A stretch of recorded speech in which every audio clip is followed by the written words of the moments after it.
Hello दोस्तों, जय Hind, Vande Mataram.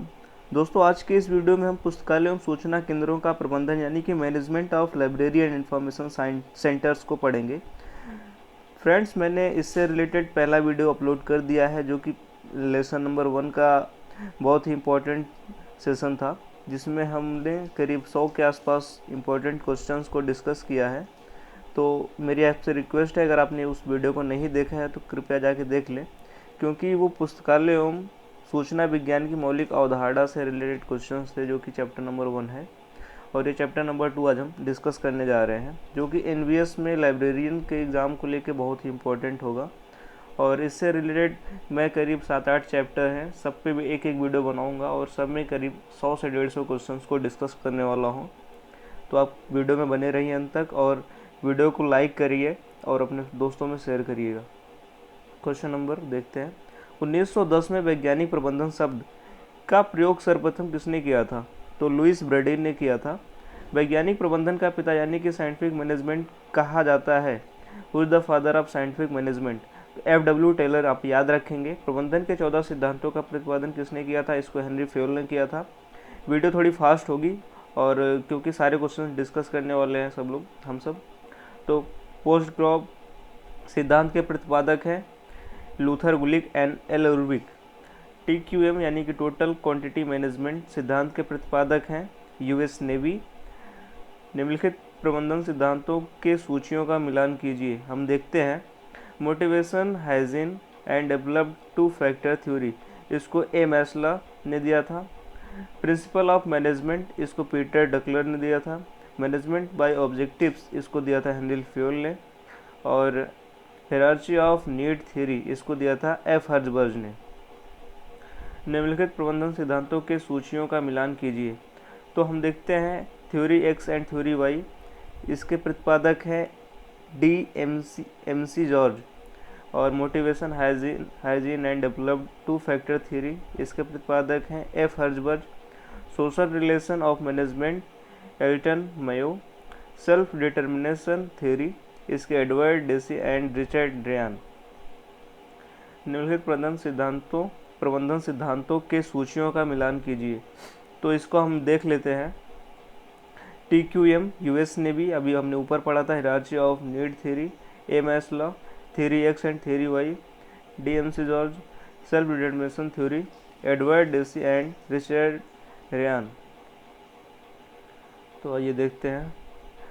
Post cob में CO का संक्षिप्तार, ये CO इसमें जो है बहुत सारे एग्जाम में पूछा हुआ है CO का क्या मतलब है। तो कोऑर्डिनेशन इसका मतलब है। इनमें से फाइबर मॉडल, इसमें से FRBR मॉडल के 4 तत्व कौन कौन से हैं?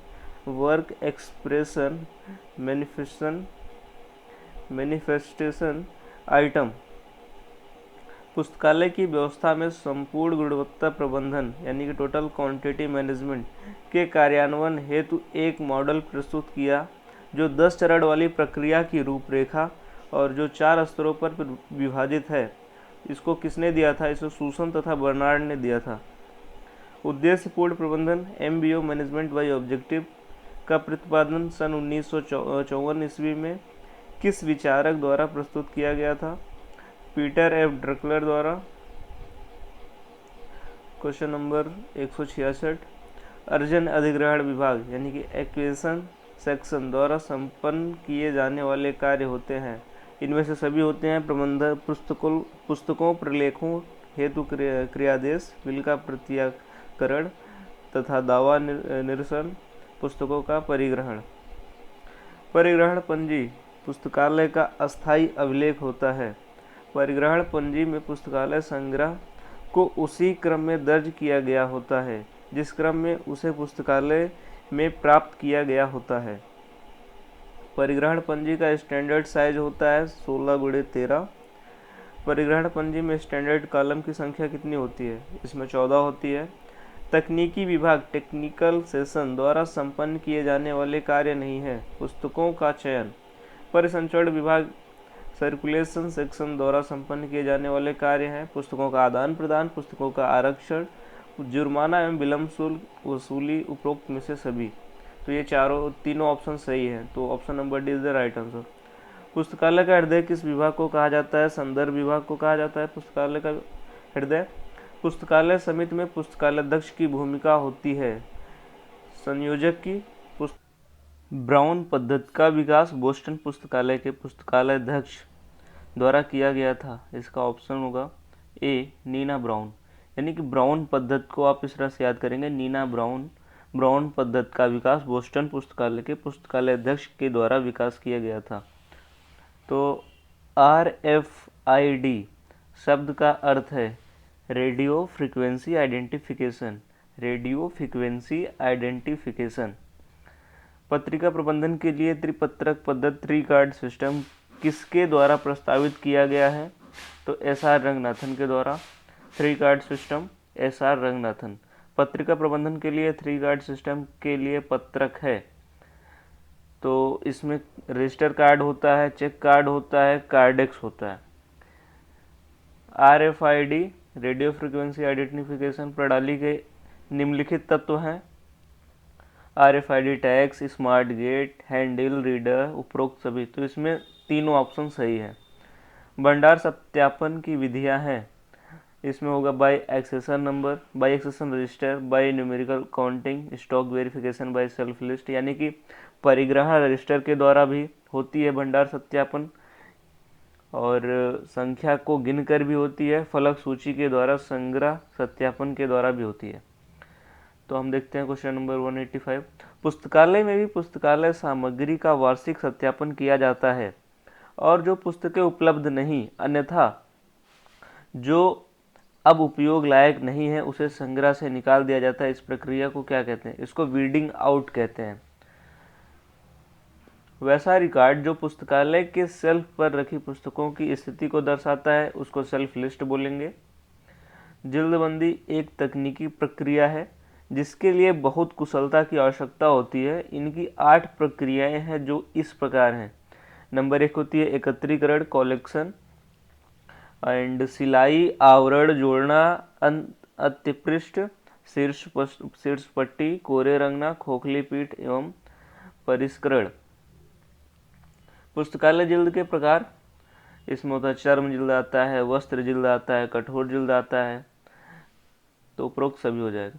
सार्वजनिक पुस्तकालयों के लिए प्रमुख वित्तीय स्रोत है, तो पुस्तकालय कर भी है, सरकार द्वारा प्राप्त अनुदान भी है, ट्रिपल LF भी है। उपरोक्त सभी। ऐतिहासिक बजट के अन्य नाम हैं, तो मद आधारित बजट है, रैखिक आधारित बजट है, बढ़ोतरी आधारित बजट है। तो ये इसमें भी उपरोक्त सभी सही हो जाएगा। बजट निर्माण की प्रचलित विधियां हैं, तो मद आधारित या रैखिक या बढ़ोतरी आधारित बजट, परिसूत्र आधारित बजट, फार्मूला बजटिंग, योजना कार्यक्रम बजट प्रणाली। उपरोक्त में से सभी हो जाएगा इसका। PPBS बजट निर्माण विधि का विकास किस संस्था द्वारा किया गया था? US द्वारा किया गया था। PPBS बजट निर्माण विधि का विकास किस वर्ष किया गया था? 1961 में किया गया था। शून्य आधारित बजट ZBB यानी कि जीरो बेस बजटिंग के विकास का श्रेय है पीटर फायर को है। शून्य आधारित बजट निर्माण विधि का विकास किस वर्ष किया गया था? 1970 में किया गया था। किस वर्ष PERT प्रबंधन तकनीक का विकास किया गया था? 1958 में किया गया था। पुस्तकालय चयन के लिए सिद्धांत इनमें से किसके द्वारा प्रस्तुत किया गया था? पुस्तकालय चयन के लिए सिद्धांत ये ड्यूरी भी प्रस्तुत किए थे, MC कॉल्विन भी किए थे, मेलविल डेवी भी किए थे। यानी कि उपरोक्त सभी हो जाएगा। ड्यूरी द्वारा प्रतिपादित पुस्तक चयन का सिद्धांत है to provide the right book to the right reader at the right time. तो ये प्रतिपादित इनके ड्यूरी द्वारा प्रतिपादित पुस्तक है। और ड्यूरी द्वारा प्रतिपादित पुस्तक चयन का सिद्धांत किस वर्ष किया गया था? 1930 में किया गया था। MC कॉल्विन द्वारा प्रतिपादित पुस्तक चयन का सिद्धांत है demand and supply theory. MC Colvin का याद रखेंगे demand and supply theory. And Drury द्वारा प्रतिपादित पुस्तक चयन का सिद्धांत to provide the right book to the right reader at the right time. अब आते हैं क्वेश्चन नंबर 201 पे। MC कॉल्विन द्वारा प्रतिपादित पुस्तक चयन का सिद्धांत किस वर्ष प्रतिपादित किया गया था? ये 1925 में किया गया था। मेलविल डेवी द्वारा प्रतिपादित पुस्तक चयन का सिद्धांत, इसका ऑप्शन नंबर सी देखेंगे, the best reading for the largest number at the least cost, यानी कि सबसे कम कीमत में सबसे ज़्यादा पढ़ाई करने वाला। और क्वेश्चन नंबर 203, मेलवे डेवी द्वारा प्रतिपादित पुस्तक चयन का सिद्धांत the best reading for the largest number at the least cost किस वर्ष प्रतिपादित किया गया है? ये 1879 में किया गया था। प्रबंधन के तत्वों कार्यों को इस प्रकार देखा जा सकता है, planning, organising, staffing, directing, coordinating, reporting and budgeting. सबसे लास्ट में आएगा बजटिंग। क्वेश्चन नंबर 205, प्रबंधन के तत्वों या कार्यों, planning, organising, staffing, directing, coordinating, reporting and budgeting के लिए कौन सा संक्षिप्तार्थ प्रयोग है? तो पोस्ट क्रॉप, यानी कि पी से प्लानिंग, ओ से ऑर्गेनाइजिंग, एस से स्टाफिंग, डी से डायरेक्टिंग, सी ओ यानी कि सी ओ से कोऑर्डिनेटिंग एंड आर से रिपोर्टिंग एंड बी से budgeting. Doctor S R Ranganathan द्वारा प्रबंधन के कार्यों को कितने भागों में विभाजित किया गया है? 5 भागों में। प्रबंधन का एक्स एवं वाई सिद्धांत का विकास किसने किया था? Douglas MC George. इसको हमने ऊपर पढ़ा था, अभी मिलाने वाला था, उसमें देखा था। Theory X and theory Y किससे संबंधित है? ये मोटिवेशन से संबंधित है। Theory X and theory Y motivation से संबंधित है। हर्जबर्ग थ्योरी किससे संबंधित है? ये भी मोटिवेशन से संबंधित है। CPM क्रिटिकल पाथ मेथड विकास का श्रेय है डुपॉन्ट कंपनी। सेल्फ सूची यानी कि सेल्फ लिस्ट का मुख्य उपयोग पुस्तकालय के किस कार्य में है? कैटलॉगिंग में है सेल्फ सूची का। सही पद पर सही व्यक्ति का चयन, posting the right person at the right place कहलाता है रिक्रूटमेंट यानी कि भर्ती। वित्तीय लेन देन फाइनेंशियल ट्रांजैक्शंस का मूल्यांकन कहलाता है ऑडिटिंग। इसको आप भूल कर भी अकाउंटिंग या बजटिंग मत लगाना, ये ऑडिटिंग होगा। किसी पुस्तकालय का वार्षिक रिपोर्ट के 2 भाग होते हैं, ये होता है डिस्क्रिप्टिव एंड स्टैटिस्टिकल। ब्रिटिश पुस्तकालय के मुक्त द्वार प्रणाली यानी कि ओपन एक्सेस सिस्टम के जन्मदाता थे जेम्स डफ ब्राउन। ब्रिटिश पुस्तकालय के मुक्त द्वार प्रणाली यानी कि ओपन एक्सेस सिस्टम, ब्रिटिश पुस्तकालय, James Duff Brown. New York charging system के जन्मदाता कौन है? तो John Cotton Dana. New York charging system. किसे प्रबंधन के पारंपरिक विचारधारा यानी कि क्लासिकल स्कूल ऑफ मैनेजमेंट का जनक कहा जाता है? हेनरी फेयल को कहा जाता है। PERT शब्द किसके समानार्थी है? CPM के समानार्थी है। पुस्तकालय में प्रवेश से पूर्व पाठक अपना सामान कहाँ रखते हैं? प्रॉपर्टी काउंटर पे रखते हैं, सिंपल सी बात है। निम्नलिखित में से किस प्रक्रिया द्वारा चोरी हुई पुस्तक का पता लगाया जा सकता है? स्टॉक वेरिफिकेशन के द्वारा।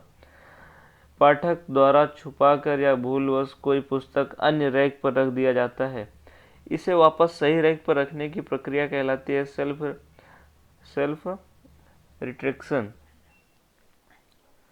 तो फ्रेंड्स, अगर ये वीडियो आपको अच्छा लगा हो तो प्लीज़ वीडियो को लाइक करना और चैनल को सब्सक्राइब करना ना भूलें। तब मिलते हैं नेक्स्ट पार्ट में इस वीडियो के। तब तक के लिए जय हिंद, वंदे मातरम।